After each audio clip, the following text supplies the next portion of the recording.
नमस्कार दोस्तों, आज के इस न्यू वीडियो में हम लोग जानेंगे गद्य काव्य का सामान्य परिचय। गद्य काव्य क्या होता है। तो बढ़ते हैं अपनी क्लास। वीडियो अच्छा लगता है तो लाइक कर दीजिए, सब्सक्राइब कर दीजिए और अपने दोस्तों के साथ शेयर कर दीजिए।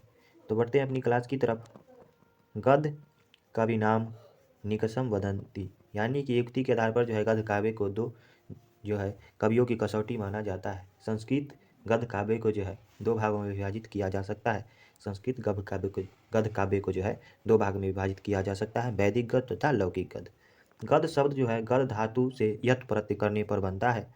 गद्य जो है लय प्रधान पद से अलग होता है, यानी कि लय प्रधान पद से अलग होता है।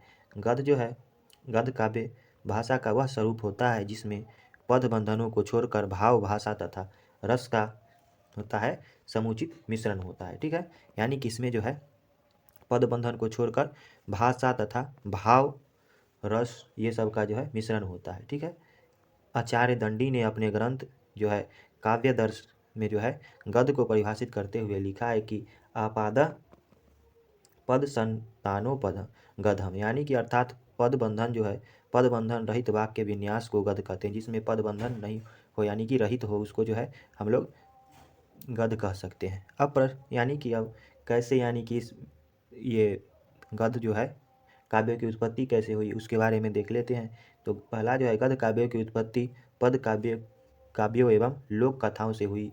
दूसरा में जो है ग्रीक देश की गद्य रचनाओं से भारतीय गद्य काव्यों की उत्पत्ति हुई। गद्य और तीसरा में जो है गद्य काव्य की उत्पत्ति पद काव्यों के क्रमिक विकास से हुई। यानी कि एक एक करके देख लेते हैं।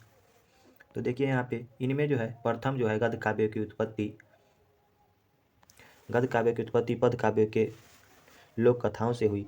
ये जो है इनमें से प्रथम मत का जो है तात्पर्य, यानी कि इसका तात्पर्य जो है संस्कृत भाषा के गद्य काव्य, यानी कि गद्य काव्य जो है प्रमुख रूप से पद काव्य से ही उत्पन्न हुआ है। इसका मतलब यानी कि गद्य काव्य जो है पद काव्य से जो है ही उत्पन्न हुआ है। ठीक है, पद के प्रभाव से ही उनमें अलंकारिता, मनोविभक्ति जो है शारीरिक, नैतिक तथा प्राकृतिक वर्णनों का सामंजस्य प्राप्त होता है। ठीक है, यानी कि किसके आधार पर, तो उसमें जो है पद के आधार पर। ठीक है, यानी कि इसका मतलब हुआ, कहने का अर्थ हुआ गद्य काव्य की उत्पत्ति पद काव्य एवं लोक कथाओं से हुई। यानी कि गद्य काव्य यानी कि गद्य काव्यों से ही जो है पद काव्य से ही गद्य काव्य का उत्पत्ति हुआ है। ठीक है, इससे और ग्रीक देश की रचनाओं से भारतीय गद्य काव्य की उत्पत्ति, यानी कि इनमें द्वितीय के यानी कि प्रस्तुतकर्ता पीटरसन आदि का मानना है कि भारतीय गद्य काव्य यूनानी यानी कि ग्रीक गद्य काव्य के अनुकरण पर विकसित हुआ है। ठीक है, हुआ था। कुछ भारतीय विद्वान इस मत से सहमत हैं तथा कुछ असहमत हैं। ठीक है, प्रोफेसर जो है सिल्वा लेवी तो भारतीय संस्कृत गद्य को यूनानी अनुकरण के आधार पर नहीं मानते, यानी कि इनका मानना है कि ग्रीक तथा लैटिन गद्य जो है काव्यों में कथा ही सब कुछ होती है। ठीक है, लेकिन यहाँ पर जो है पाठक के बाद जो है पाठक एक के बाद दूसरे घटनाक्रम में डूबता ही चला जाता है तथा घटना जो है क्रम भी उत्तरोत्तर रोचक बनते जाते हैं। इसमें जो है शैली, सौंदर्य तथा प्राकृतिक दृश्यों यानी कि उपेक्षा देखी जाती है इसकी। ठीक है, यानी कि इसमें जो है तीन प्रकार बताया गया गद्य काव्य की उत्पत्ति काव्यों की, यानी कि पद काव्य से ही गद्य काव्य की उत्पत्ति माना जाता है। फिर माना गया कि ग्रीक देश की गद्य रचनाओं से, फिर गद्य काव्य की उत्पत्ति जो है पद काव्य के क्रमिक विकास से हुआ है, यानी कि पद से। ठीक है, अब आगे देख लेते हैं। लगभग सभी विद्वानों ने संस्कृत गद्य काव्य को यानी कि यूनानी माना था और यहाँ पर जो है यूनानी पर रचनाओं के प्रभावों को नकारा, यानी कि सब ने जो है ये नकार दिया कि ये जो है यूनानी गद्य रचनाओं के यानी कि यूनानी से आया था। ठीक है, प्रोफेसर लाकोटो ने तो यहाँ तक कह दिया कि यूनानी गद्य काव्य भारतीय संस्कृत गद्य काव्यों के ऋणी है। ठीक है, अतः भारतीय गद्य काव्यों पर यूनानी अथवा ग्रीक पद गद्य जो है रचनाओं का प्रभाव पड़ना असंगत है। ठीक है, यदि गद्य काव्य के विकास पर विचार किया जाए तो ये वैदिक गद्य का प्रारंभिक रूप हमें संहिताओं में देखने के मिलता है। ठीक है, हम लोग देख लिए कि गद्य काव्य का उत्पत्ति कहाँ से होता है, कैसे कैसे, यानी कि ये सब अनुमानित बताया गया। लेकिन इसका जो है गद्य काव्य के विकास विचार जो है देखा गया है कहाँ, तो संहिता में भी देखा गया है। ठीक है, वैदिक गद्य का प्रारंभिक रूप जो है हमें संहिता में देखने को मिलता है। लेकिन यहाँ पर जो है ऋग्वेद का जो है, जब ऋग्वेद की ऋचाएँ संगीत के साथ गाय हो गई तब वे साम कही जाने लगी, यानी कि साम कहे जाने लगी। गीति यानी कि गाय हो गई तो उसको साम कहे जाने लगी। ठीक है। छंद जो है विधान से रहित वैदिक मंत्रों को यजुष कहा, यानी कि यजुष कहा जाता है। से यजु शब्द, यानी कि छंद विधान यानी कि छंद से रहित वैदिक मंत्रों को जो है किस क्या कहा जाने लगा, यजुष कहा जाने लगा। ठीक है। और यजुर्वेद को जो है गद्यात्मक ही माना जाता है, यानी कि यजुर्वेद को जो है गद्यात्मक ही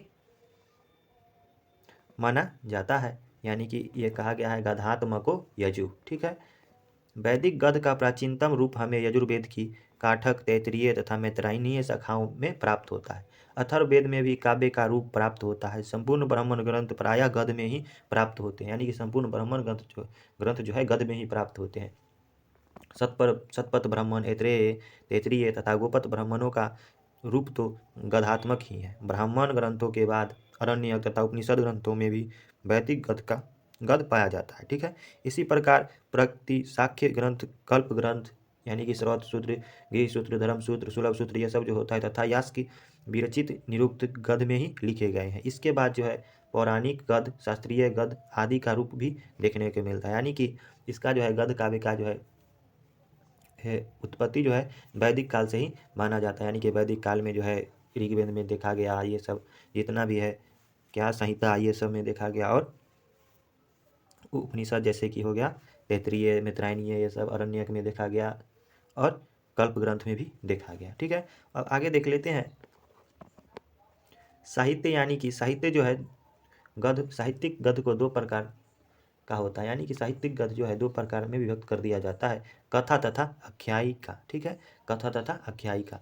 कथा जो है आख्यायिका, इन दोनों भेद का वर्णन अग्नि पुराण में मिलता है। इसके बाद रुद्रट यानी कि रुद्रट के काव्यालंकार, तत्पश्चात काव्यदर्श यानी कि काव्य दर्श में इन दोनों के भेदों का वर्णन मिलता है। पहली बार जो है इसका विश्लेषण जो है साहित्य गद्य को दो प्रकार में बांटा गया, कथा तथा आख्यायिका। ठीक है। कथा का जो है आख्यायिका, इन दोनों में जो भेद किया गया है इसका वर्णन जो है अग्नि पुराण में मिलता है। इसके बाद रुद्रट यानी कि रुद्रट के काव्य अलंकार, तत्पश्चात काव्य दर्श यानी कि में इन दोनों का भी के भेदों का वर्णन मिलता है। कहाँ कहाँ मिलता है तो ये तो देख लिया, अग्नि पुराण और रुद्रट के काव्य अलंकार, ठीक है, काव्यदर्श, इस समय जो है मिलता है। साहित्य दर्पणकार आचार्य विश्वनाथ ने कथा और आख्यायिका को इस प्रकार यानी कि परिभाषित किया है। देख लेते हैं कैसे परिभाषित किए हैं।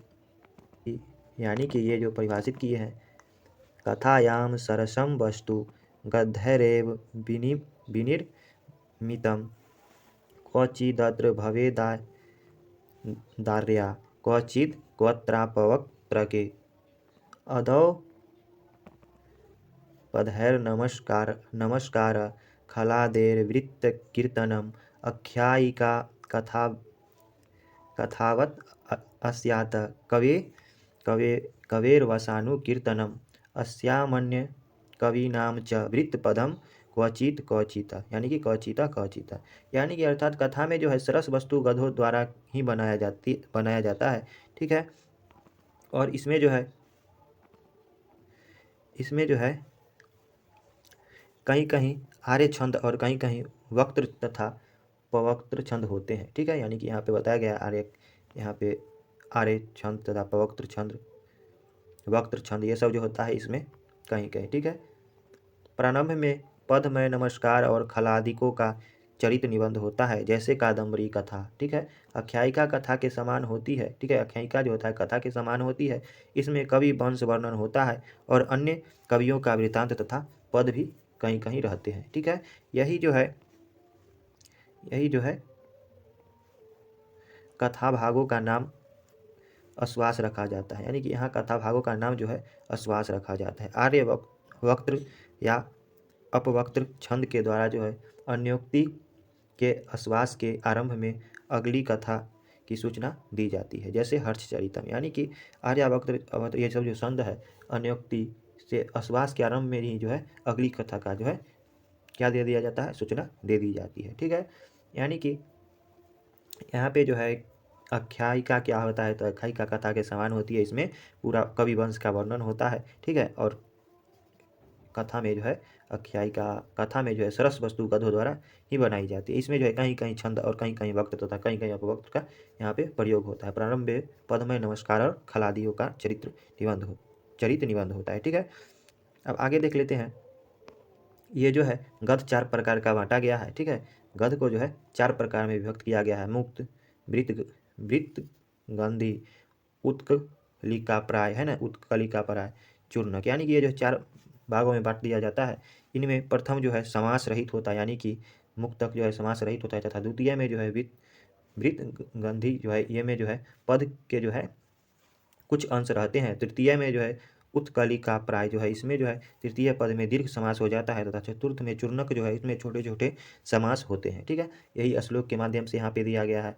क्या दिया गया है तो देख लेते हैं। वृत्त गंधो जधितम गधम मुक्तकम वृत्त गंधी च, यानी कि वृत्त गंधो है, वृत्त गंधो, और यहाँ पे मुक्तकम यानी कि मुक्तकम यहाँ पे दिया गया है, और वृत्त गंधी यहाँ पे। ठीक है, और भवे उत्कलिका प्रायम, यानी कि भवेत उत्कलिका प्रायम चूर्णम च चतुर्विधम, यानी कि 4 भागों में विभाजित किया गया। ठीक है, यहाँ पे आगे देख लेते हैं।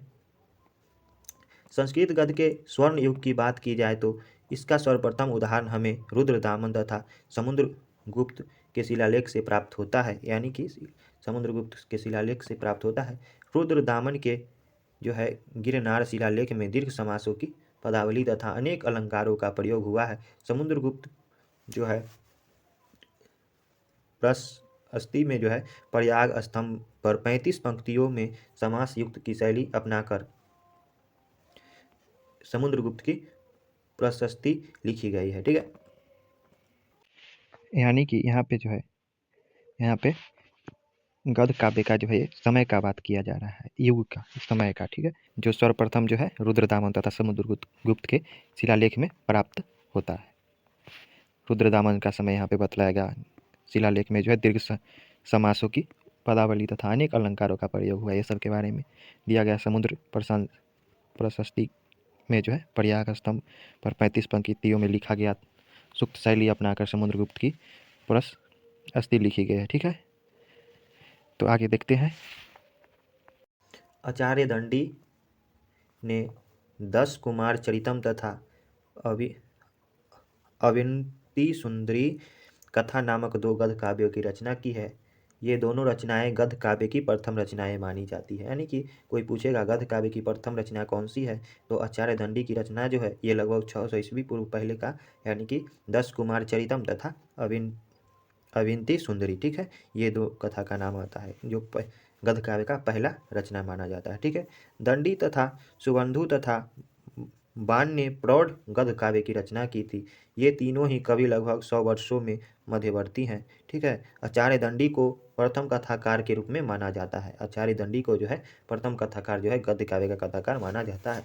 कवि सुबंधु ने केवल वासवदत्ता नामक गद्य काव्य की रचना की है। कवि सुबंधु जो है पूछा, कवि सुबंधु का जो है कौन सा रचना है, तो वासवदत्ता। ये सब रचना का नाम और लेखक का नाम याद रखिएगा। गद्य काव्य की रचना की है कौन, तो वह कवि सुबंतु ने केवल वासवदत्ता नामक गद्य काव्य की रचना की है। यह श्लेष की सबसे उत्कृष्ट रचना है। ये जो है श्लेष की सबसे उत्कृष्ट रचना है। इसकी जो है कथा वस्तु का आधार बृहत कथा है। ठीक है, सुबंधु जो है सुबंधु का समय 600 से 650 ईस्वी लगभग माना जाता है। कवि बाणभट्ट ने है 7वीं शती उत्तरार्ध में जो है कवि बाणभट्ट ने कादम्बरी कथा का रचना किए थे। ठीक है, तथा हर्षचरितम जो है आख्यायिका ग्रंथ लिखकर संस्कृत साहित्य को अमर बना दिया। कवि बाणभट्ट का जो है ये 2 है, हर्षचरितम तथा कादम्बरी। ठीक है, इसके बाद जो है गद्य काव्य का विकास एवं लेखन निरंतर होता रहा और आज भी होता रहा है। ठीक है, यानी कि हम लोग देख लिए गद्य काव्य की उत्पत्ति कहाँ हुआ, गद्य काव्य की कैसे जो है कहाँ कहाँ देखा गया, गद्य काव्य का जो है कौन कौन, यानी पहला गद्य काव्य यानी कि कौन लिखे थे और कौन बुक था। ठीक है, गद्य काव्य का जो है कौन रचना था, यानी कि देखिए आचार्य दंडी जो है 600 लगभग ईस्वी पूर्व पहले 10 कुमार चरितम तथा अविंती सुंदरी कथा नामक 2 गद्य काव्य की रचना की। ये दोनों जो है गद्य काव्य का जो है प्रथम रचना मानी जाती है। ठीक है, और गद्य काव्य को जो है पद के कुछ अंश यानी कि गद्य काव्य को जो है 4 भागों में बांटा गया। यहाँ पे वो भी देख लिए। यहाँ पे देखे साहित्य के जो है गद्य, साहित्यिक गद्य 2 प्रकार का हुआ, कथा तथा आख्यान।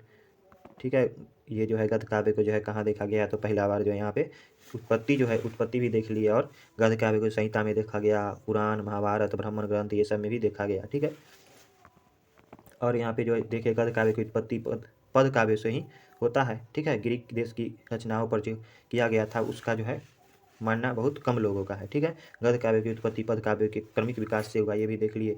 और गद्य काव्य की जो है गद्य जो है गद्य शब्द का जो है गद्य धातु में जो है यत प्रत्यय करने पर बनता है। ठीक है, गद्य जो है ये क्या होता है, जो भाषा भाव तथा रस का मिश्रण होता है। ठीक है, अब देख लिए यानी कि ये गद्य काव्य क्या होता है। तो एक बार इसका बुक भी देख लिए, देख लिए कौन कौन बुक है, और एक बार और देख लेते हैं। यहाँ पे रचना जो है 10 कुमार जो है बुक का जो है दंडी है, ये जो है कथा है। ठीक है, विद्या जो है कथा है, 3 खंड इसका है। इसमें जो है रस जो श्रृंगार है, पात्र जो है इसमें राज सामान सार राजवाहन ये सब है। ठीक है, अर्थपाल अपहार वर्मा विश्रुत तारावली और कामपाल सुमति सुमंत्र ये सब है। ठीक है, और उपजीव्यम जो है वृत्त कथा है। ठीक है, और इसका विशेष रूप जो है दूसरा खंड जो है मूल भाग है। ठीक है, दूसरा खंड मूल भाग है। ठीक है, 10 राजकुमारों का इसमें वर्णन है। ठीक है, और चरितम में जो है, चरितम में भी ऐसा ही है, यानी कि 10 कुमार चरितम में ये बुक है,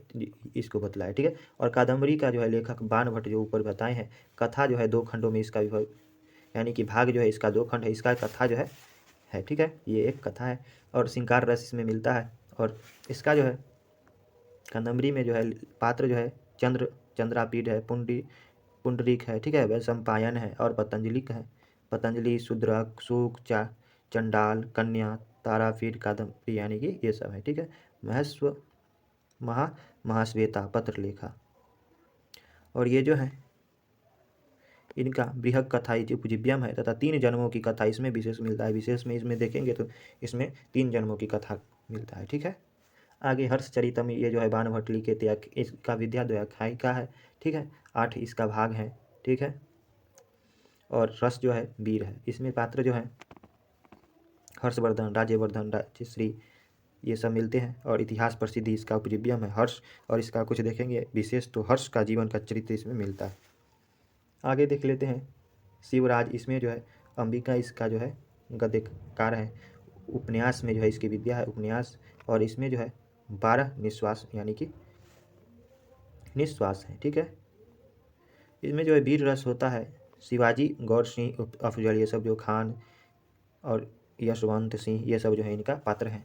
इसका जो है कथा उपजीव्यम जो है इतिहास प्रसिद्ध है, और इसमें जो है विशेष देखेंगे तो शिवाजी का जीवन का चरित्र वर्णन मिलता है। ठीक है, तो आज जो हम लोग जाने क्या जाने, तो गद्य काव्य के बारे में, गद्य काव्य क्या होता है, गद्य काव्य का कितने भेद होते हैं। ठीक है, तो दोस्तों आज हम लोग जाने गद्य काव्य के बारे में। तो वीडियो अच्छा लगा तो लाइक कर दीजिएगा, सब्सक्राइब कर दीजिएगा और अपने दोस्तों के साथ शेयर कर दीजिएगा। ठीक है, तो मिलते हैं अगले वीडियो में। आज के लिए इतना ही दोस्तों, नमस्कार, मिलते हैं अगले वीडियो में।